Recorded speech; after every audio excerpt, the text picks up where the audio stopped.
아프리카 정상 48명이 서울로 갑니다. 이 한마디에 전 세계 외교가가 발칵 뒤집혔습니다. 벌써부터 선진국 코스프레질이야? 2024년 한국이 아프리카 정상회의를 개최한다고 하자 영국 칼럼니스트가 던진 조롱입니다. 주제 모르고 선진국 행세를 한다고요. 그런데 3일 후 세계 언론의 논조가 180도 바뀌었습니다. 48개국 정상이 전 세계 앞에서 무릎을 꿇은 겁니다. 그들은 외쳤습니다. 한국은 영원한 형제의 나라, 40년 만에 대가뭄, 6,800만 명의 기아, 강대국들이 외면한 이 절망 앞에서 한국이 꺼낸 카드는 32조 원, 그들이 받아온 원조 총액의 2배였습니다. 왜 한국만 이 선택을 했는지 그 이유를 알면 소름이 돋습니다. 어느 토요일 오전이었습니다. 저는 잠비아의 수도 루사카 호텔에 머물고 있었어요. 로비 텔레비전에서 긴급 속보가 흘러나오고 있었습니다. 저는 커피를 마시다가 멈췄어요. 남부 아프리카 개발 공동체 사무총장이 기자회견장에 섰습니다. 그의 얼굴이 창백했어요. 목소리가 떨리고 있었습니다. 6,800만 명, 남부 아프리카 인구의 거의 5분의 1이 긴급 구호가 필요하다는 겁니다. 대한민국 전체 인구를 넘어서는 숫자였어요. 그 많은 사람들이 당장 물 한 모금, 밥 한 숟갈을 구하지 못하고 있었습니다. 저는 커피잔을 내려놓았어요. 5나라가 국가 비상사태를 선포했습니다. 짐바브웨, 잠비아, 말라위, 레소토, 나미비아, 40년 만에 가장 혹독한 가뭄이 덮친 거예요. 제 이름은 네이선 크로포드입니다. 영국 맨체스터에서 태어나 25년 동안 아프리카 개발 이슈를 추적해온 프리랜서 칼럼니스트예요. 셀 수 없이 많은 위기 현장을 밟았고 수십 개국의 원조 프로그램을 분석했습니다. 르완다 내전도 취재했어요. 에볼라 사태 때 라이베리아에도 갔었고요. 소말리아 기근, 남수단 난민 캠프. 아프리카의 비극이란 비극은 다 봐왔습니다. 그런데 이번 가뭄은 차원이 달랐어요. 저는 그 주 바로 카리바 댐으로 향했습니다. 잠비아와 짐바브웨 국경에 걸쳐 있는 거대한 댐이에요. 세계 최대 인공호수가 있는 곳입니다. 저수용량으로 따지면 세계 1위예요. 차로 4시간을 달렸습니다. 창밖 풍경이 점점 황폐해졌어요. 원래 푸르러야 할 들판이 누렇게 말라 있었습니다. 소들이 앙상한 몸으로 풀을 찾아 헤매고 있었어요. 풀이 없었습니다. 먼지만 날렸어요. 댐에 도착했을 때 저는 말을 잃었습니다. 세계 최대 인공호수가 눈앞에서 사라지고 있었어요. 물이 출렁거려야 할 자리에 갈라진 진흙 바닥만 펼쳐져 있었습니다.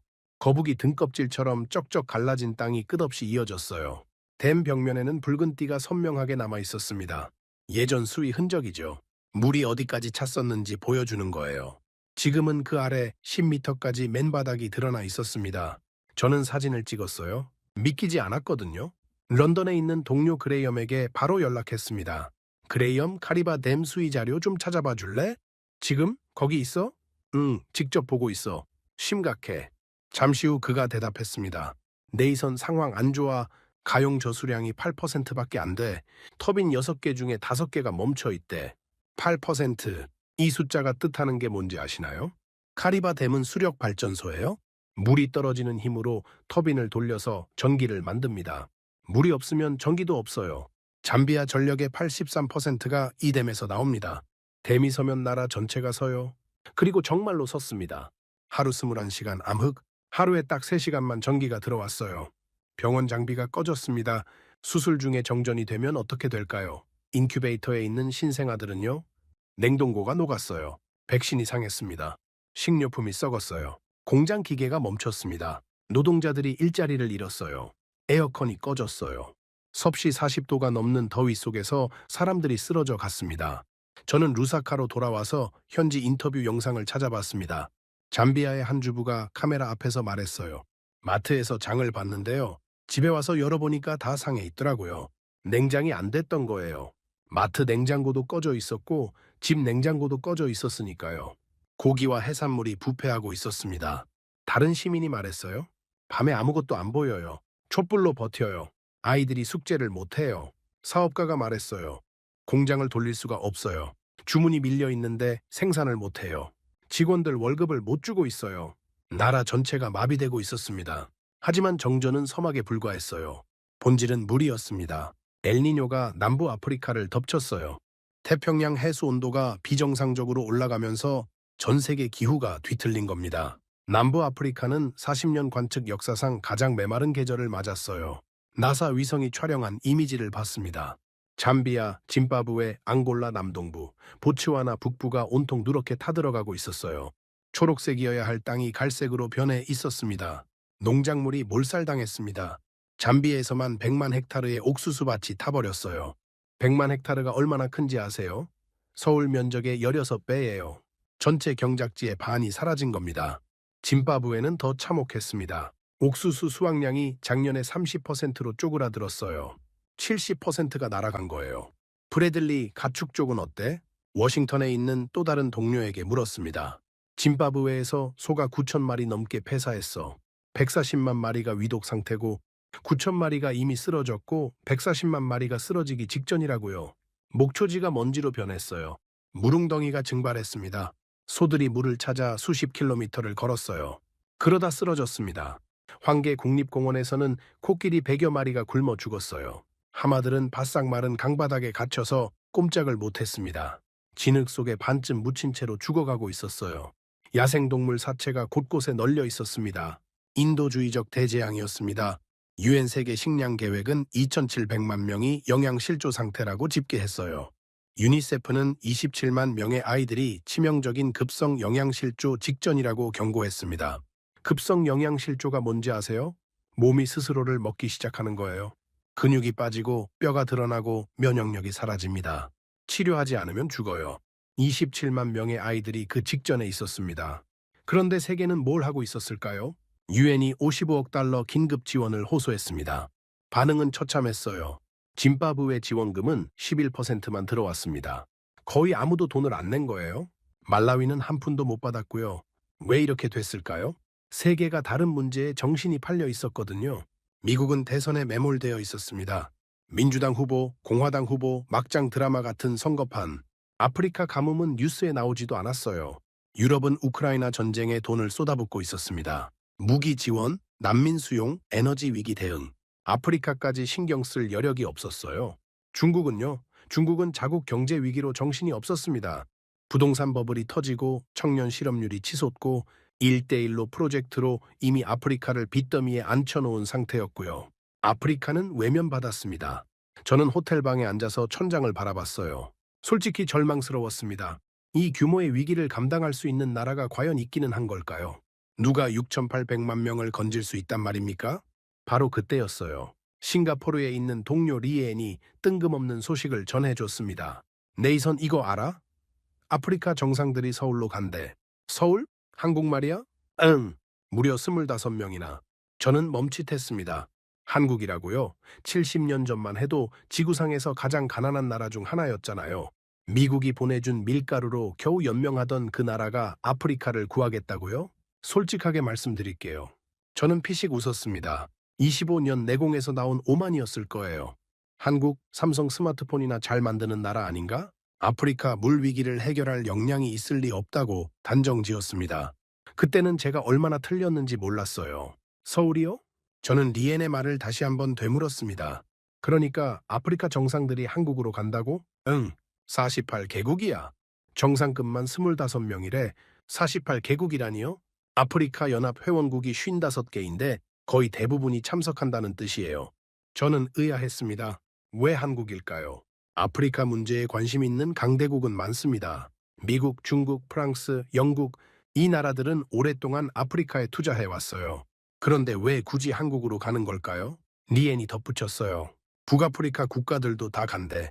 모로코, 알제리, 이집트, 튀니지까지. 저는 더 놀랐습니다. 북아프리카요. 그 나라들은 지중해 연안이에요. 유럽이랑 더 가깝죠. 프랑스의 옛 식민지들이고 전통적으로 유럽을 바라보는 나라들입니다. 그런데 왜 한국일까요? 사실 북아프리카도 물 문제가 심각했어요. 모로코는 7년째 가뭄이 이어지고 있었습니다. 알제리와 튀니지도 마찬가지였고요. 지중해 전역이 말라가고 있었어요. 하지만 그래도 한국은 의외였습니다. 저는 솔직히 한국에 대해 아는 게 별로 없었어요. 삼성, LG, 현대 정도? K-팝이 전 세계적으로 유행한다는 것? 그 정도였습니다. 아프리카 물 문제를 해결할 기술이나 경험이 있다는 얘기는 들어본 적이 없었어요. 저는 편견을 갖고 있었습니다. 70년 전 한국은 세계 최빈국 중 하나였어요. 한국 전쟁이 끝난 직후 1인당 국민소득이 67달러였습니다. 당시 아프리카 가나보다 낮았어요. 미국이 보내준 밀가루로 연명하던 나라, 유엔 원조를 받아서 겨우 살아남은 나라. 그게 제가 알던 한국이었습니다. 그런 나라가 아프리카를 돕겠다고요? 저는 피식 웃었어요. 리엔, 한국이 아프리카한테 뭘 줄 수 있는데? 모르겠어. 그냥 뉴스에서 봤어. 반도체나 잘 만드는 나라 아니야. 물 관리 기술이 있어. 리엔은 대답하지 않았습니다. 저는 확신에 차 있었어요. 25년 동안 아프리카 원조를 분석해온 전문가로서의 확신이었죠. 한국은 아프리카에 도움이 될 수 없다. 자금력도 부족하고 경험도 부족하고 네트워크도 부족하다. 그냥 외교적 제스처일 거라고 생각했습니다. 글로벌 무대에서 존재감을 보여주려는 정치적 행사 정도로 치부했어요. 하지만 제가 틀렸습니다. 완전히 틀렸어요. 며칠 후 저는 더 자세한 정보를 입수했습니다. 한국이 이번 정상회의에서 엄청난 규모의 지원을 발표할 예정이라는 거예요. 얼마나? 240억 달러래. 240억 달러. 한화로 32조 원이에요. 저는 숫자를 다시 확인했습니다. 틀림없었어요. 그런데 이상한 점이 있었습니다. 한국이 왜 이렇게 큰 돈을 아프리카에 쓰려는 걸까요? 저는 궁금해졌어요. 호기심이 생겼습니다. 뭔가 제가 모르는 게 있는 것 같았어요. 한국에 대해 더 알아봐야겠다고 생각했습니다. 직접 가서 확인하고 싶었어요. 저는 서울행 비행기를 예약했습니다. 25년간 아프리카를 취재해왔지만 한국은 처음이었어요. 14시간 비행이었습니다. 비행기 안에서 저는 한국에 대한 자료를 찾아보기 시작했어요. 그리고 놀라운 사실을 발견했습니다. 한국은 원조를 받던 나라였어요. 그것도 아주 많이요. 세계은행 자료에 따르면 한국은 해방 이후 50년 동안 130억 달러의 원조를 받았습니다. 미국의 식량 원조, 유엔의 기술 지원, 세계은행의 차관, 전부 합치면 130억 달러예요. 그런데 지금 한국이 아프리카에 240억 달러를 주겠다고요? 받은 것보다 거의 2배를 돌려주겠다는 겁니다. 저는 워싱턴에 있는 동료 브래들리에게 메시지를 보냈어요. 브래들리, 한국 원조 역사 좀 찾아봐 줄래? 잠시 후 답장이 왔습니다. 찾았어. 1962년에 세계은행에서 첫 차관을 받았대. 1,400만 달러. 뭐에 썼는데? 철도 26km 까는데 썼대. 1,400만 달러로 철도 26km. 그런데 지금은 240억 달러를 아프리카에 지원하겠다고요. 숫자가 1,700배 이상 커졌어요. 도대체 그 사이에 무슨 일이 있었던 걸까요? 저는 창밖을 바라봤습니다. 비행기는 이미 한반도 상공에 진입하고 있었어요. 인천공항에 착륙하면서 저는 생각했습니다. 이번 취재는 예상과 다를 수도 있겠다고요. 서울에 도착하기 전 저는 비행기 안에서 계속 자료를 뒤졌습니다. 한국의 원조 수의 역사가 궁금했거든요. 해방 직후부터 찾아봤어요. 충격적이었습니다. 1945년 해방, 1950년 한국전쟁, 3년간의 전쟁으로 국토가 폐허가 됐어요. 산업시설의 80%가 파괴됐습니다. 전쟁이 끝난 직후 한국의 1인당 국민소득은 67달러였어요. 67달러. 지금 아프리카에서 가장 가난한 나라들보다 낮은 수준이었습니다. 한국은 미국의 원조 없이는 생존할 수 없었어요. 미국이 보내준 밀가루, 옥수수, 분유로 국민들이 겨우 연명했습니다. 유엔이 보내준 의약품과 담요로 난민들이 겨울을 버텼어요. 그게 70년 전 한국이었습니다. 저는 세계은행 아카이브를 뒤졌어요. 1962년 한국이 세계은행에서 첫 번째 차관을 받았습니다. 금액은 1,400만 달러. 용도는 철도 건설이었어요. 26km짜리 철도를 까는 데 썼습니다. 1,400만 달러. 지금 기준으로 보면 정말 작은 돈이에요. 하지만 당시 한국에게는 엄청난 금액이었습니다. 저는 브래들리에게 다시 메시지를 보냈어요. 브래들리, 한국이 받은 원조 총액 좀 계산해 줄 수 있어? 이미 했어. 1945년부터 1995년까지 50년간 총 130억 달러야. 130억 달러. 미국 원조, 유엔 기술 지원, 세계은행 차관, 일본 청구권 자금, 전부 합친 금액이에요. 그런데 지금 한국이 아프리카에 약속한 금액이 240억 달러입니다. 받은 것보다 거의 2배를 돌려주겠다는 거예요. 저는 계산기를 두드렸습니다. 1962년 첫 차관 1,400만 달러. 지금 아프리카 지원금 240억 달러. 1,700배 이상 차이가 나요. 그 사이 60년 만에 원조를 받던 나라가 원조를 주는 나라가 됐습니다. 저는 놀라움을 감출 수 없었어요. 그런데 더 놀라운 게 있었습니다. 리엔이 추가 정보를 보내줬어요. 네이선, 이거 알아? 알제리가 한국의 유일한 전략적 동반자 관계 국가래. 뭐? 아프리카에서? 응. 아프리카 50여 개국 중에 알제리만 전략적 동반자 관계야. 저는 몰랐어요. 한국과 알제리가 그렇게 가까운 사이인 줄. 리엔이 또 말했습니다. 이집트는 중동이랑 아프리카 통틀어서 최초로 대학의 한국어 학과를 만들었대. 정말? 응. 케이팝 인기 때문이래. 한국어 배우려는 학생들이 엄청 많대. 저는 한국과 아프리카의 관계를 너무 모르고 있었어요. 단순히 반도체나 자동차 수출하는 나라라고만 생각했는데 아프리카와 이렇게 깊은 관계를 맺고 있을 줄은 몰랐습니다. 비행기가 고도를 낮추기 시작했어요. 창밖으로 한반도가 보였습니다. 산이 많았어요. 강도 보였고요. 저는 문득 궁금해졌습니다. 한국은 물이 풍부한 나라일까요? 나중에 알게 됐지만 한국도 물 부족 국가였어요. 비가 여름에 집중되고 산지가 많아서 물이 빨리 바다로 흘러가는 지형이에요. 그런 나라가 어떻게 물 관리 기술을 갖게 됐을까요? 인천공항에 착륙했습니다. 공항은 깨끗하고 현대적이었어요. 곳곳에 한국어와 영어 안내판이 있었습니다. 저는 입국 심사를 마치고 밖으로 나왔어요. 다음 날 아침 한 아프리카 정상회의가 열리는 킨텍스로 향했습니다. 그곳에서 저는 역사적인 장면을 목격하게 됩니다. 킨텍스에 도착한 건 아침 8시쯤이었어요. 이미 경호 차량들이 줄지어 들어오고 있었습니다. 검은색 승용차, 대형 버스, 경찰 오토바이, 행렬이 끊이지 않았어요. 저는 프레스 패스를 받고 안으로 들어갔습니다. 회의장 입구에 섰을 때 저는 숨이 막혔어요. 아프리카 전역에서 온 대표단들이 한자리에 모여 있었습니다. 전통 의상을 입은 사람들, 양복을 차려입은 외교관들, 통역사들, 수행원들, 48개국, 아프리카 연합 회원국 55개국 중 48개국이 참석했어요. 자격 정지된 국가들과 외교 관계가 없는 국가를 제외하면 거의 전부였습니다. 그중 25개국은 국가 원수가 직접 왔어요. 대통령이나 총리가 비행기를 타고 서울까지 날아온 겁니다. 저는 25년간 아프리카를 취재해 왔지만 이런 장면은 처음이었어요. 아프리카 역사상 이렇게 많은 지도자가 한 아시아 국가에 모인 적이 없었습니다. 저는 주변을 둘러봤어요. 모로코 대표단이 보였습니다. 알제리 대표단도 있었어요. 이집트, 튀니지, 리비아, 북아프리카 국가들이 전부 와 있었습니다. 7년째 가뭄에 시달리는 나라들이에요. 모로코는 1인당 수자 원량이 60년 새 76%나 줄었습니다. 알제리는 지중해 연안 도시들이 물 부족에 허덕이고 있었어요. 이집트는 나일강 수량이 줄어들면서 농업 위기를 겪고 있었고요. 그들이 왜 서울까지 왔을까요? 한국에서 뭔가를 얻을 수 있다고 생각했기 때문이에요. 회의가 시작됐습니다. 한국 대통령이 개회사를 했어요. 통역기를 통해 영어로 들었습니다. 그리고 핵심 발표가 나왔어요. 240억 달러, 공적 개발 원조 100억 달러, 수출 금융 140억 달러, 향후 6년에 걸쳐 집행하겠다는 계획이었습니다. 저는 그 숫자를 3번 확인했어요. 240억 달러, 한화로 32조 원. 회의장이 술렁거렸습니다. 아프리카 대표단들 사이에서 웅성거리는 소리가 들렸어요. 저는 옆에 앉은 케냐 기자에게 물었습니다. 이 정도 규모 예상했어요? 솔직히 놀랐어요. 일본이나 중국 수준이네요. 그랬어요.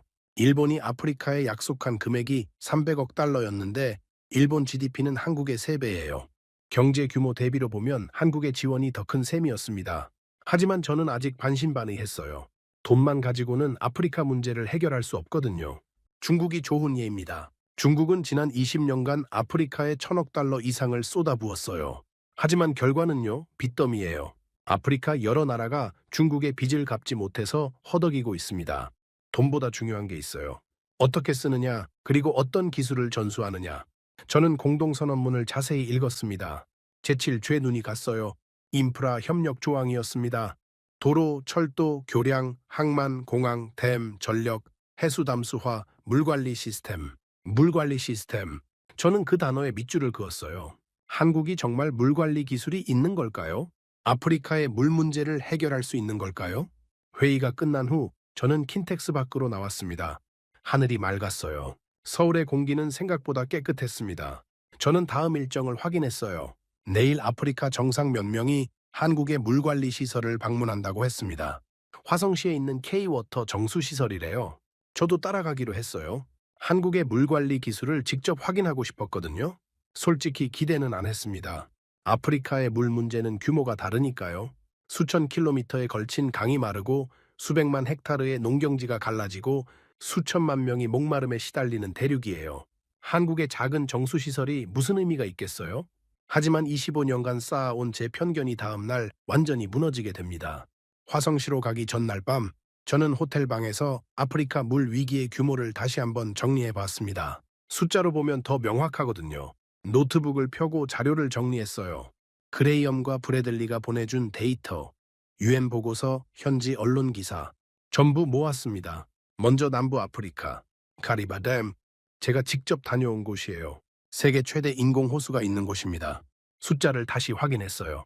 댐 높이 128m, 길이 579m, 저수용량 세계 1위, 잠비아와 짐바브웨 두 나라의 전력을 공급합니다. 이 댐 하나가 두 나라의 생명줄이에요. 그런데 가용 저수량이 8%로 떨어졌습니다. 8%가 뭔지 아세요? 물이 거의 바닥났다는 뜻이에요. 컵에 물이 한 모금밖에 안 남은 거예요. 터빈 6개 중 5개가 멈췄습니다. 발전량은 정상의 10%도 안 됐어요. 잠비아 2천만 국민이 하루 21시간 동안 암흑 속에서 살았습니다. 하루에 딱 3시간만 전기가 들어왔어요. 저는 잠비아에서 만난 사람들이 떠올랐습니다. 병원 간호사가 말했어요. 수술 중에 전기가 나가면 손전등으로 비춰요. 인큐베이터가 꺼지면 아기를 품에 안고 천으로 데워요. 할 수 있는 게 그것밖에 없어요. 식당 주인이 말했어요. 냉장고가 안 돌아가니까 고기를 못 팔아요. 아침에 사서 점심 전에 다 팔아야 해요. 안 그러면 버려야 해요. 학교 선생님이 말했어요. 아이들이 밤에 공부를 못 해요. 촛불로는 한계가 있어요. 시험 성적이 다 떨어졌어요. 나라 전체가 무너지고 있었습니다. 농업 피해는 더 심각했어요. 엘니뇨가 40년 만에 최악의 가뭄을 몰고 왔습니다. 나사 위성 데이터를 다시 확인했어요. 잠비아, 짐바브웨, 앙골라 남동부, 보츠와나 북부. 이 지역이 40년 관측 사상 가장 건조한 시기를 기록했습니다. 잠비아에서 100만 헥타르의 옥수수 밭이 전멸했어요. 100만 헥타르, 서울 면적의 16배예요. 그 넓은 땅의 옥수수가 전부 말라 죽었습니다.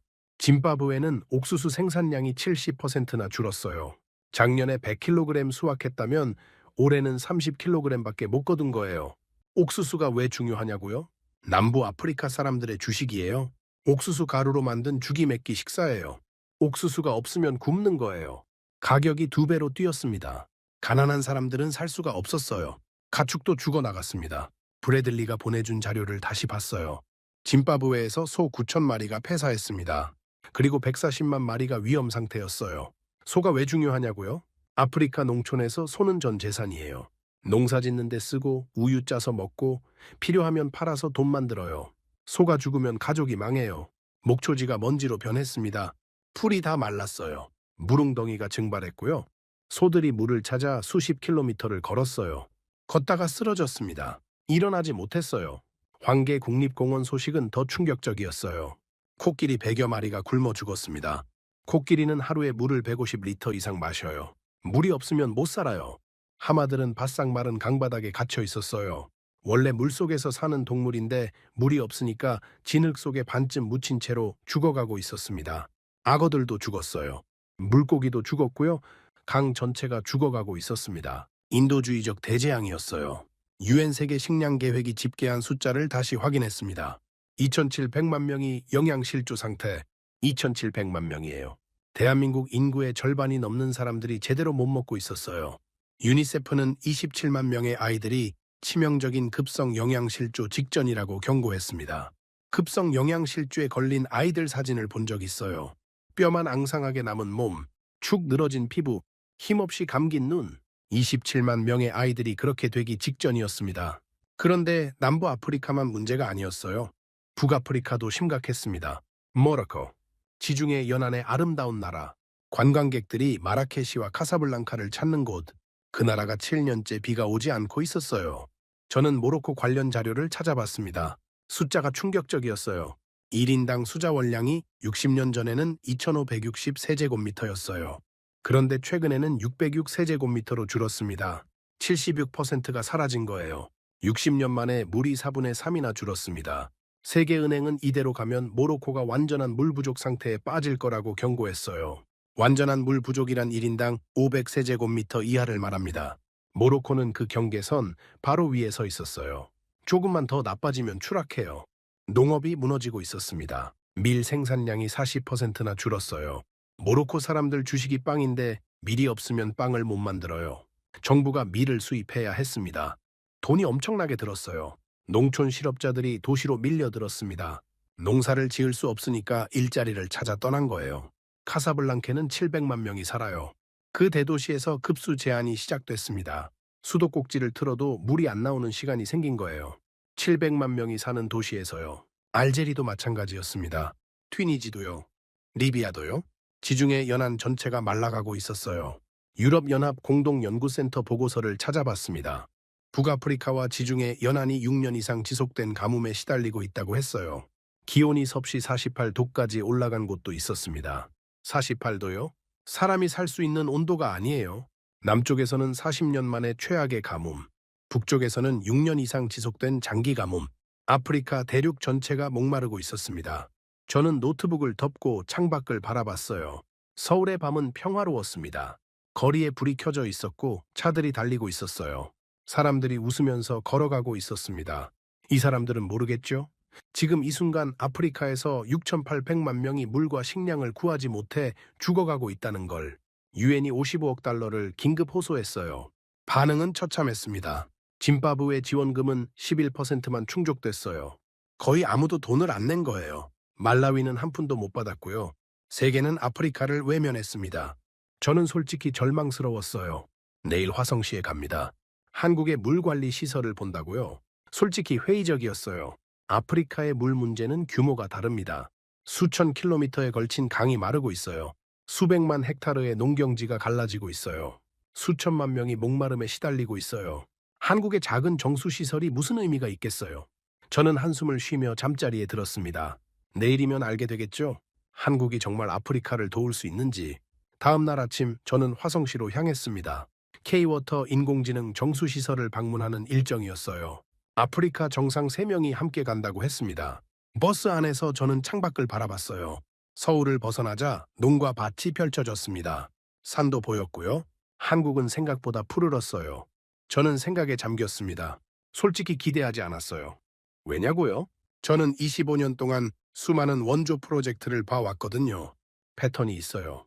선진국들이 아프리카의 최신 기술을 들여와서 시설을 짓고 사진 찍고 보도자료 내고 떠납니다.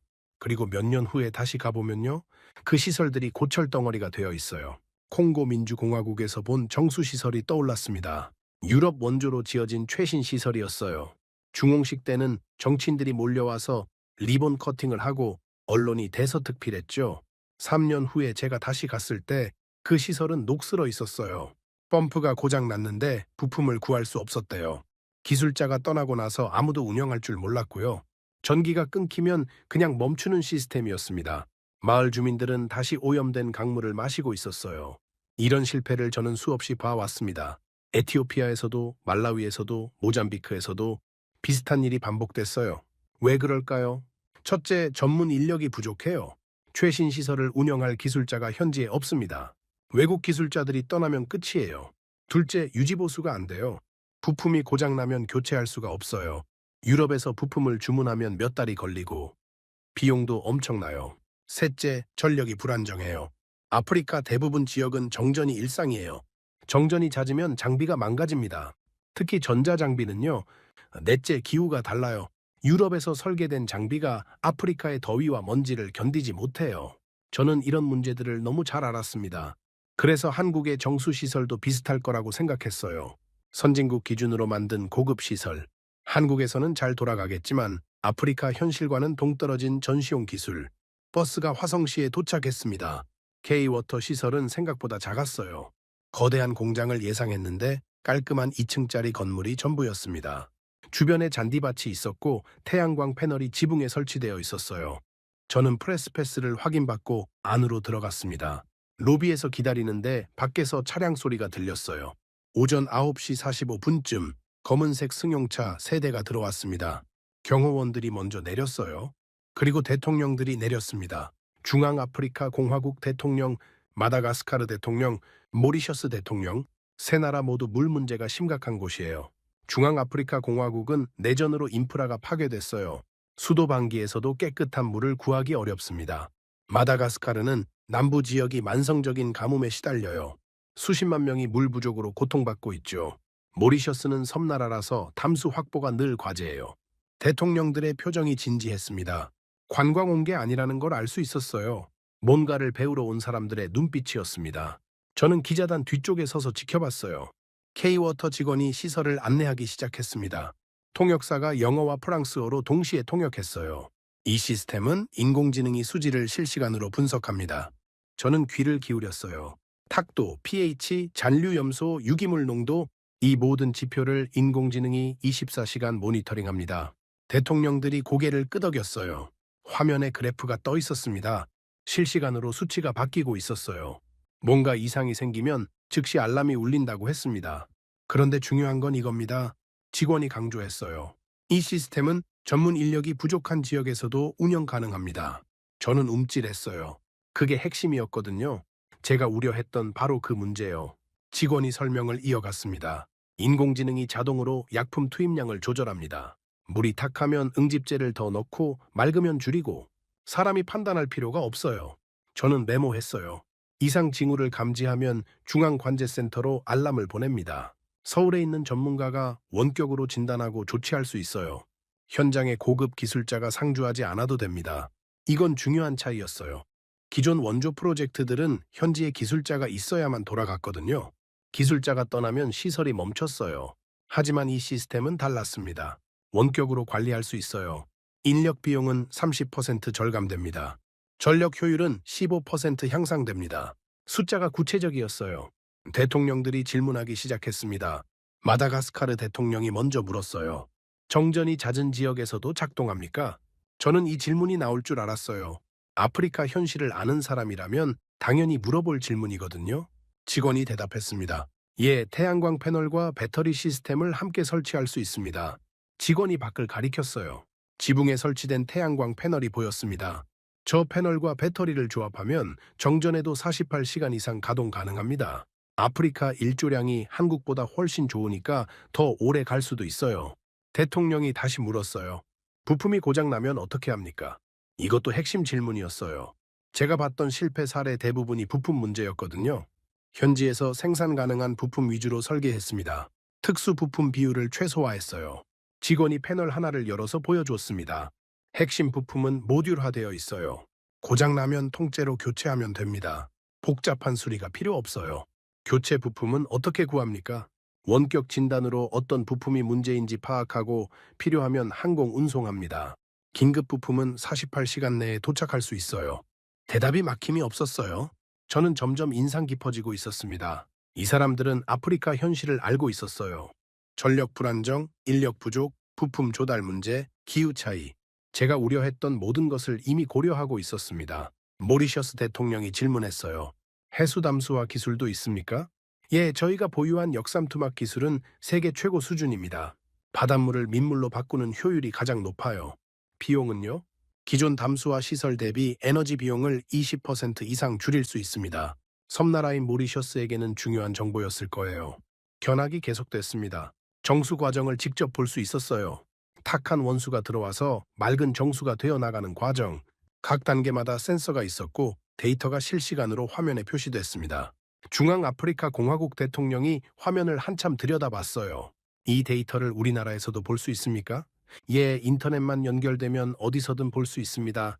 스마트폰으로도 가능해요. 대통령이 고개를 끄덕였습니다. 그때였어요. 마다가스카르 대통령의 표정이 변했습니다. 저는 처음에 잘못 본 줄 알았어요. 대통령의 눈이 촉촉해지고 있었거든요. 외교 행사에서 국가 원수가 감정을 드러내는 경우는 극히 드물어요. 저는 25년간 수많은 정상들을 취재했지만 이런 장면은 처음이었습니다. 대통령이 잠시 말을 멈췄어요. 주변이 조용해졌습니다. 대통령이 입을 열었어요. 마다가스카르 남부에는 물이 없습니다. 목소리가 낮았어요. 아이들이 진흙물을 마십니다. 여자들이 물을 기르러 매일 10km를 걸어요. 가뭄이 오면 사람들이 죽습니다. 아무도 말이 없었어요. 저는 대통령이지만 그들에게 물을 줄 수 없었습니다.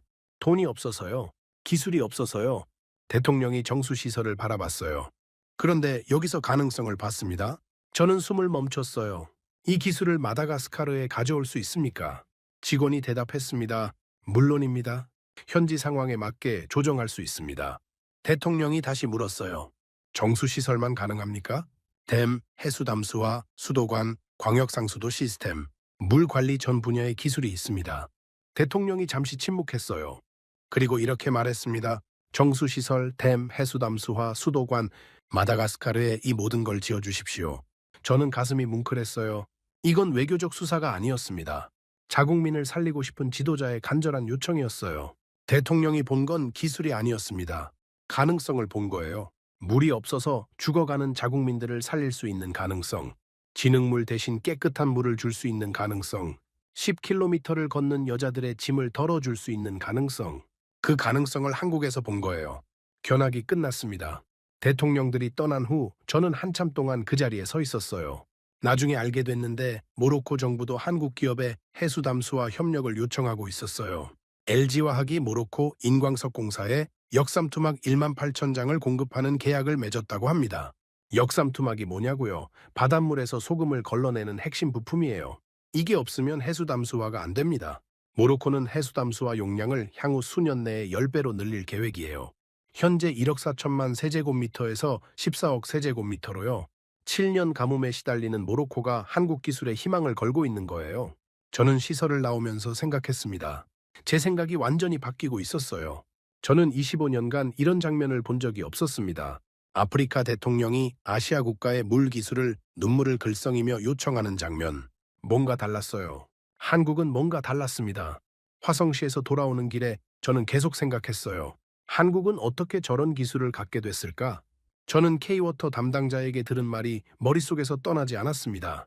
저희도 아직 갈 길이 멉니다. 한국도 물 부족 국가였거든요. 물 부족 국가? 저는 의아했어요. 한국은 비가 많이 오는 나라 아닌가요? 찾아보니까 그게 아니었어요. 한국의 1인당 가용 수자 원량은 세계 평균 이하였습니다. 비가 여름에 집중되고 산지가 많아서 물이 빨리 바다로 흘러가거든요. 1960년대에 한국은 심각한 물 부족을 겪었어요. 댐이 없었습니다. 저수시설이 부족했어요. 가뭄이 들면 논이 타들어갔고 도시에서는 급수 제한이 일상이었습니다. 그때부터 한국은 물 문제를 해결하기 시작했어요. 소양강댐. 1973년에 완공됐습니다. 당시 아시아 최대 규모의 사력댐이었어요. 충주댐. 1985년 완공. 다목적댐이에요. 홍수 조절, 용수 공급, 발전까지 다 합니다. 안동댐, 합천댐, 임하댐. 댐이 계속 지어졌어요. 지금 한국에는 다목적 댐만 20개 이상 있습니다. 크고 작은 댐을 다 합치면 수백 개예요.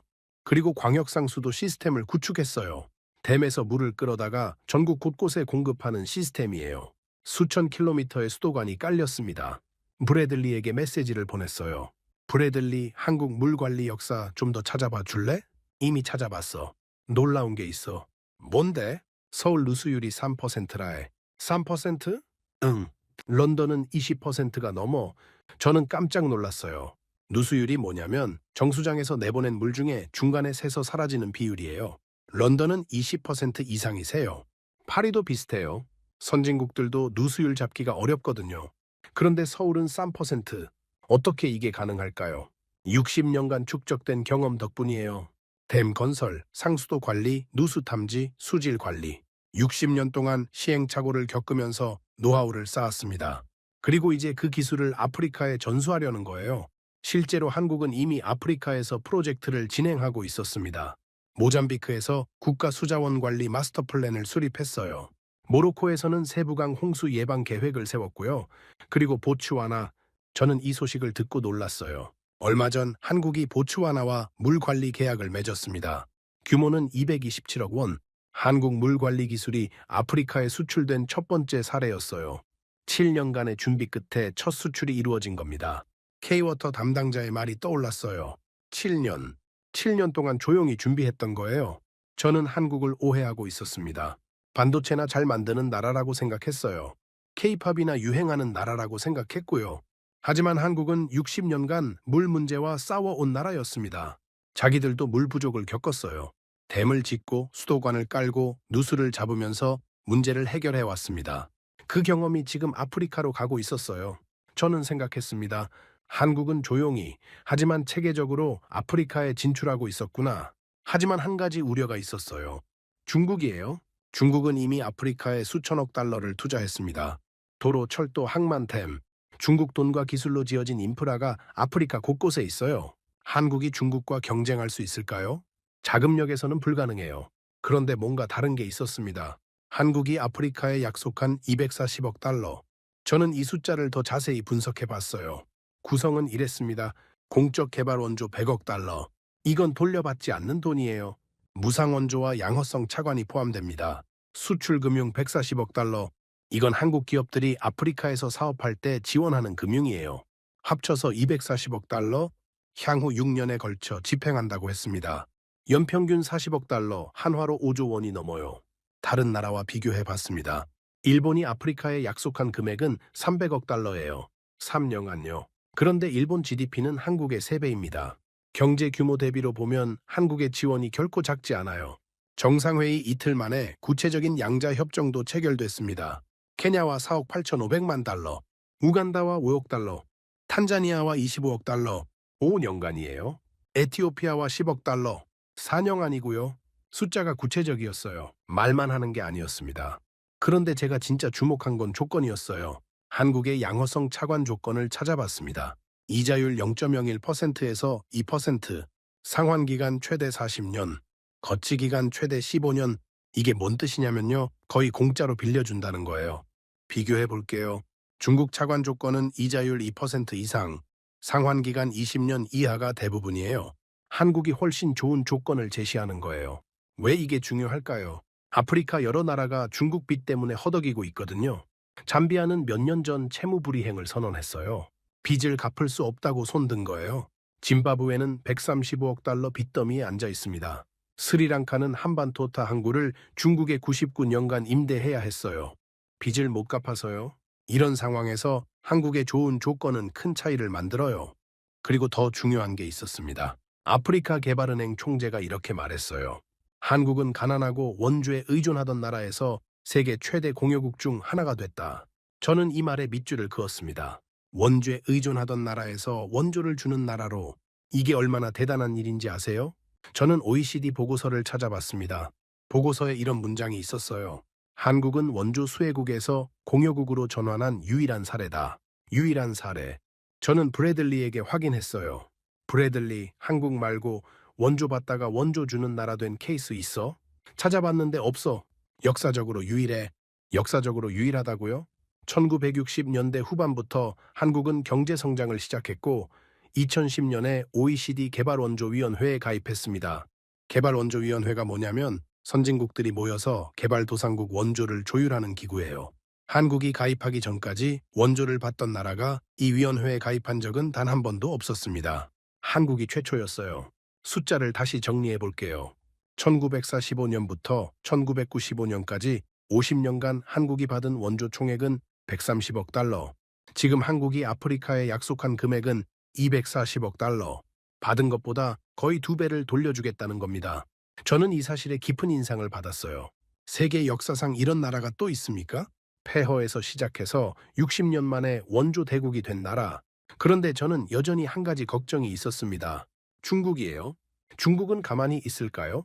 한 아프리카 정상회의가 끝난 지 얼마 후 중국이 움직였습니다. 중국 아프리카 협력 포럼이 베이징에서 열렸어요. 시진핑 주석이 발표했습니다. 510억 달러, 3년간 아프리카에 510억 달러를 지원하겠다고요. 한화로 68조 원이에요. 한국의 2배가 넘는 금액이었습니다. 저는 숫자를 보고 한숨이 나왔어요. 자금력에서는 경쟁이 안 돼요. 중국은 세계 2위 경제대국이에요. 한국과는 규모가 다릅니다. 그런데 아프리카 현지 반응이 이상했어요. 케냐의 한 기자가 이렇게 말했습니다. 중국 피로감이 있어. 빚 함정 논란 때문에. 바이 함정. 중국이 아프리카에 돈을 빌려주고 못 갚으면 인프라나 자원을 가져가는 방식을 말해요. 아프리카 전체 대외 부채의 15%가 중국 것입니다. 약 1,340억 달러. 공식적으로 파악된 것만 그래요. 숨겨진 부채까지 합치면 더 많아요. 잠비아가 대표적인 사례예요. 중국의 빚을 못 갚아서 몇 년 전 채무불이행을 선언했습니다. 짐바브웨는 135억 달러 빚더미에 앉아 있어요. 스리랑카는 한반도타 항구를 99년간 중국에 넘겨야 했고요. 이런 사례들이 쌓이면서 아프리카에서 중국에 대한 불신이 커지고 있었어요. 케냐 기자가 덧붙였습니다. 한국은 아직 실적이 적으니까 판단 보류야. 근데 기대는 하고 있어. 기대. 왜 기대할까요? 저는 분석해 봤습니다. 첫째, 조건의 차이. 아까 말씀드렸듯이 한국 양호성 차관은 이자율 0.01에서 2% 상환 40년이에요. 중국은 이자율 2% 이상 상환 20년 이하가 많아요. 조건이 확연히 다릅니다. 둘째, 역사의 차이. 중국은 아프리카를 식민 지배한 적은 없지만 자원 수탈 논란이 있어요. 한국은 달라요. 한국은 아프리카의 식민지 역사가 전혀 없습니다. 오히려 한국은 일본의 식민 지배를 당한 경험이 있어요. 아프리카 국가들 대부분도 유럽의 식민 지배를 받았죠. 비슷한 아픔을 공유하는 거예요. 셋째, 기술의 차이. 중국은 규모의 경제를 앞세워요. 삼협댐 같은 거대 프로젝트가 특기죠. 한국은 효율성과 기술력으로 승부해요. 인공지능 물 관리, 누수 탐지, 스마트 그리드, 서울 누수율 3%, 런던 20% 이상, 기술 격차가 명확합니다. 저는 여기서 흥미로운 이론을 발견했어요. 움직이는 목표물 이론. 한국의 현재 물 관리 수준에 도달하려면 얼마나 걸릴까요? 한국은 60년간 이 기술을 쌓아왔어요. 댐 건설, 상수도 관리, 누수 탐지, 인공지능 시스템까지. 다른 나라가 따라오려면 최소 2, 30년은 걸릴 거예요. 그런데 그 2, 30년 동안 한국은 뭘 할까요? 가만히 있을까요? 아니요. 한국은 계속 발전해요. 2, 30년 후에 중국이 한국의 현재 수준에 도달하면 한국은 이미 2, 30년 더 앞서 있는 거예요. 움직이는 목표물은 잡을 수 없습니다. 그리고 더 중요한 게 있어요. 기술은 복사할 수 있습니다. 하지만 경험은 복사할 수 없어요. 한국은 직접 물 부족을 겪었어요. 가뭄을 겪었고 댐을 짓고 시행착오를 거치면서 해결책을 찾았습니다. 그 경험은 매뉴얼에 나오지 않아요. 현장에서 몸으로 익힌 거예요. 아프리카가 필요로 하는 건 바로 그 경험이에요. 가뭄을 어떻게 견디는지, 제한된 물을 어떻게 나누는지, 댐이 없을 때 어떻게 버티는지. 한국은 그걸 알아요. 직접 겪어봤으니까요. 중국은 돈이 많아요. 기술도 있어요. 하지만 한국만큼 물 부족의 고통을 이해하지는 못해요. 저는 생각이 바뀌고 있었습니다. 한국이 중국을 이길 수 있을까요? 자금력으로는 불가능해요. 하지만 경쟁의 본질은 돈이 아니에요. 신뢰, 기술, 경험, 이 세 가지에서 한국은 확실한 강점이 있습니다. 그리고 한국에게는 한 가지가 더 있었어요. 진정성. 아프리카에 돈뿐만 아니라 희망을 줄 수 있다는 것, 가난은 운명이 아니라는 것을 증명해 보인 나라. 그게 한국이에요. 취재를 마무리할 무렵이었습니다. 런던 사무실로 돌아왔어요.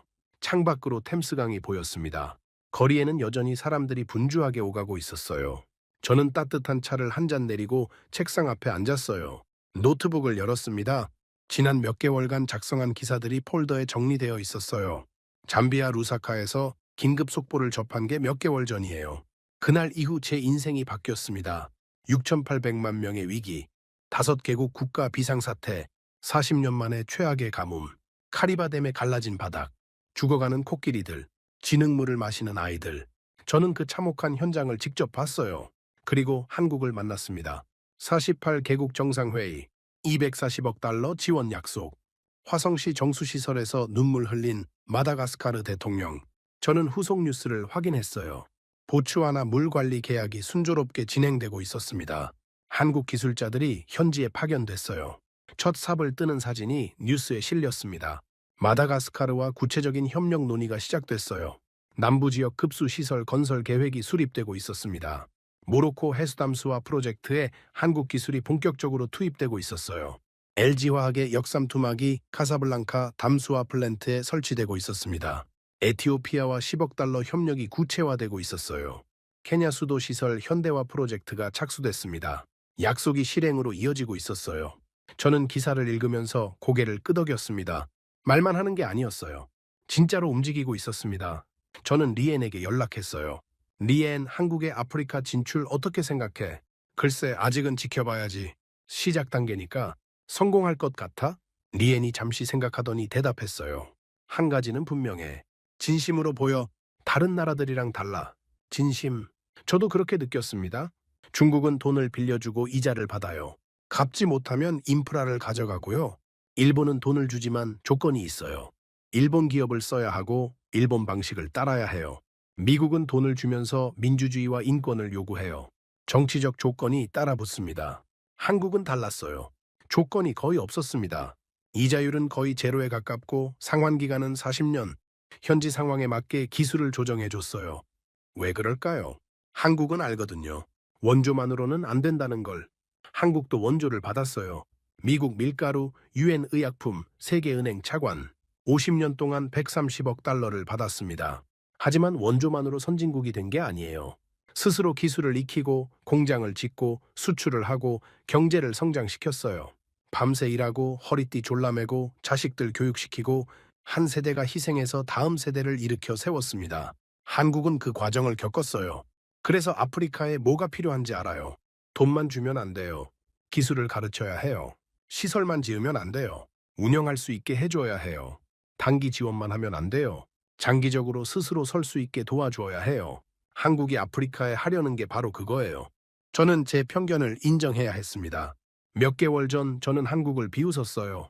반도체나 잘 만드는 나라, 아프리카 물 문제를 해결할 역량이 없는 나라, 25년 경력의 오만이었습니다. 완전히 틀렸어요. 저는 한국을 몰랐습니다. 70년 전 한국이 어땠는지 몰랐어요. 1950년 한국전쟁이 끝났을 때 국토의 대부분이 폐허였어요. 공장이 불타고 다리가 끊기고 철도가 파괴됐습니다. 1인당 국민소득 67달러. 당시 아프리카 가나보다 낮았어요. 세계 최빈국 중 하나였습니다. 미국이 밀가루를 보내지 않았으면 굶어 죽을 뻔했어요. 유엔이 텐트를 보내지 않았으면 얼어 죽을 뻔했고요. 그게 70년 전 한국이에요. 그런데 지금은요? 세계 12위 경제대국, OECD 개발원조위원회 14위 공여국, 반도체, 자동차, 조선, 철강, 석유화학, 세계 인류 산업을 여럿 보유한 나라, 인터넷 속도 세계 1위, 스마트폰 보급률 세계 최고 수준, K-팝, K-드라마, K-무비, 문화 강국, 그리고 물 관리 기술 세계 최고 수준. 70년 만에 이걸 해낸 거예요.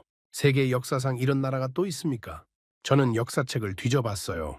브래들리에게도 물어봤습니다. 브래들리, 한국처럼 최빈국에서 선진국 된 나라 있어? 찾아봤는데 없어. 한국이 유일하다고요. 원조 받던 나라에서 원조 주는 나라로 바뀐 것도 한국이 유일해요. 최빈국에서 선진국이 된 것도 한국이 유일하고요. 이건 기적이에요. 진짜 기적. 저는 숫자를 다시 정리했어요. 1945년 해방, 1950년 전쟁, 1인당 국민소득 67달러, 1962년 세계은행 첫 차관 1,400만 달러, 그리고 70년 후 세계 12위 경제대국 아프리카에 240억 달러 지원 약속. 70년 만에 역전. 저는 창밖을 바라봤어요. 템스강 위로 햇살이 비치고 있었습니다. 저는 노트북 앞에 앉아서 마지막 기사를 쓰기 시작했습니다. 한국이 아프리카에 주는 건 돈만이 아니에요. 희망이에요. 가난은 운명이 아니라는 희망. 폐허에서 시작해도 일어설 수 있다는 희망. 전쟁으로 모든 걸 잃어도 다시 만들 수 있다는 희망. 원조를 받던 나라가 원조를 주는 나라가 될 수 있다는 희망. 한국이 아프리카에 보여주고 있는 건 바로 그거예요. 아프리카 지도자들이 서울로 간 이유가 있어요. 중국 돈이 더 많은데 왜 한국에 갔을까요? 일본이 더 오래 투자했는데 왜 한국에 갔을까요? 한국에서 가능성을 봤기 때문이에요. 우리도 할 수 있다는 가능성. 마다가스카르 대통령이 화성시에서 눈물 흘린 이유가 뭘까요? 정수시설이 멋져서가 아니에요. 자기 나라도 한국처럼 될 수 있다는 희망을 봤기 때문이에요. 70년 전 한국보다 지금 마다가스카르가 더 잘 살아요. 1인당 국민소득이 더 높아요. 한국이 할 수 있었다면 마다가스카르도 할 수 있어요. 그걸 대통령이 느낀 거예요. 저는 기사를 마무리했습니다. 이건 원조가 아닙니다. 연대예요. 같은 아픔을 겪은 사람들끼리 손을 잡는 거예요. 한국도 굶어봤어요. 한국도 목말라 봤어요. 한국도 세계에서 외면받아 봤어요. 그래서 아프리카의 고통을 이해해요. 그래서 진심으로 도우려는 거예요. 한국이 시작한 이 여정은 분명 의미 있는 결실을 맺을 거라고 저는 믿습니다. 왜냐고요? 한국은 이미 한 번 해냈거든요. 불가능해 보이는 걸 가능하게 만들어 본 나라예요.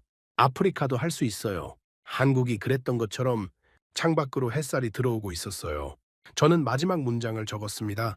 아프리카의 6,800만 명에게 희망이 오고 있습니다. 한반도에서요. 오늘의 사연 어떻게 들으셨나요? 국민소득 67달러, 지난 50년간 받은 원조 130억 달러, 그리고 이제 아프리카를 위해 내민 240억 달러. 원조를 받던 나라가 주는 나라가 된 역사상 유일한 사례. 냉소적이던 영국 칼럼니스트는 끝내 고개를 숙였습니다. 칠흑 같은 가난 속에서도 밤을 새워 기술을 익힌 연구원들과 포기하지 않은 우리 부모님들의 땀방울이 마침내 지구 반대편의 목마름을 적시는 희망이 되었습니다. 이 놀라운 반전 드라마에 가슴이 뜨거워지셨다면 댓글창에 기적 두 글자만 남겨주세요. 여러분의 공유 한 번이 세계에 우리의 진심을 전하는 가장 큰 외교가 됩니다. 우리는 해냈습니다.